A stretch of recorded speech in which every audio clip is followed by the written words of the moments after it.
Waiter, সবাইকে soup দেন এখন, আর বাকি খাবার আমরা পরে বলছি।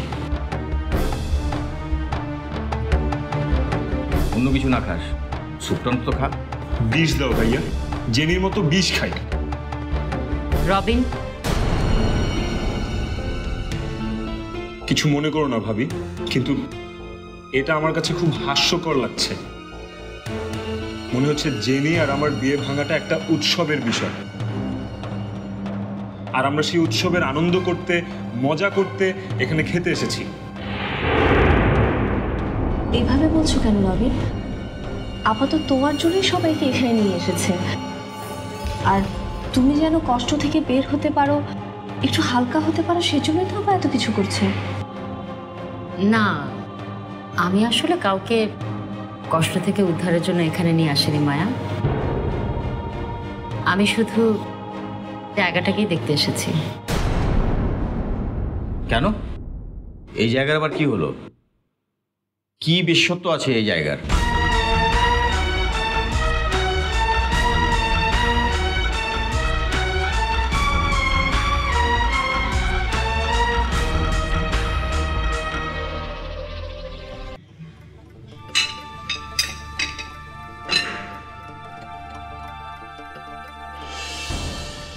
আন্টি খেয়ে দেখেন, এখানকার স্যুপ আসলেই ভালো।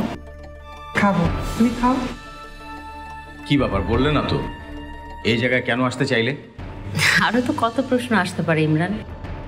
এই জায়গায় কেন সবাইকে আসতে বললাম, আর কেনই বা সবাইকে নীল পড়তে বললাম? নীল? নীল কিসের রং জানো তো? বেদনার। ও আচ্ছা আচ্ছা, বুঝতে পেরেছি। রবিনের জন্য আমরা সবাই বেদনা হতো, আর সবাই যে কষ্ট পেয়েছি এটা বোঝাতেই আপনারও কিন্তু নীল পরা দরকার ছিল ফুপু। হাজার হোক বেদনার রং। নীল শুধু বেদনার রং না রে, নীল তো বিষেরও রং।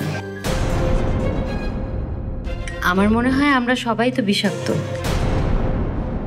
বিষ খেয়ে জেনিটার মুখটা কেমন নীল হয়ে গিয়েছিল।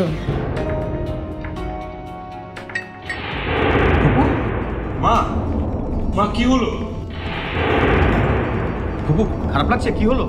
আমাকে বাসা নিয়ে চল, ভালো লাগছে না আমার। হ্যাঁ এক্ষুনি যাচ্ছি। রবিন ধর ধর ধর, চলো।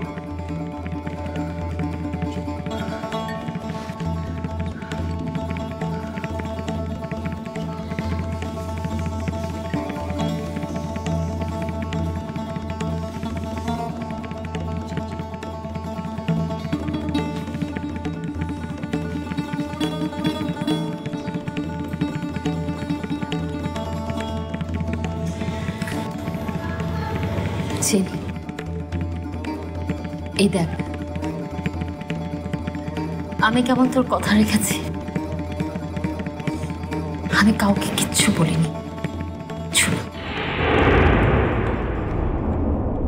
এসো ফুপু, আস্তে। আমি ঠিক আছি। হ্যাঁ বসো বসো।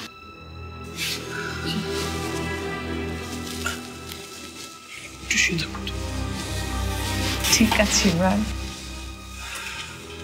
ফুপু এখন কি একটু ভালো লাগছে? ডাক্তার ডাকবো? না রে, ডাক্তার ডাকতে হবে না, এখন ভালো লাগছে। কি হয়েছিল এমন মা? তুমি তো একদম দেখছিলাম মাথা ঘুরে পড়ে যাচ্ছিলে। বয়স হচ্ছে না, শরীর তো একটু খারাপ, চাপে। এত ভাবিস না।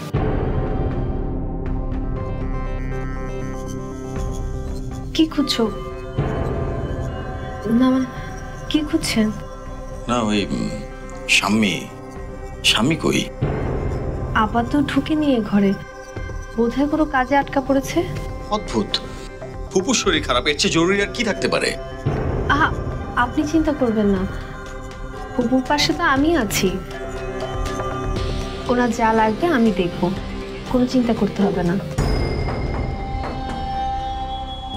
ফুপুর প্রেশারটা একটু দেখে নিতে হবে। আর না না, প্রেশার দেখতে হবে না রে বাবা, বললাম না এখন ভালো লাগছে, এখন ঠিক আছে। তোরা যা, কোনো অসুবিধা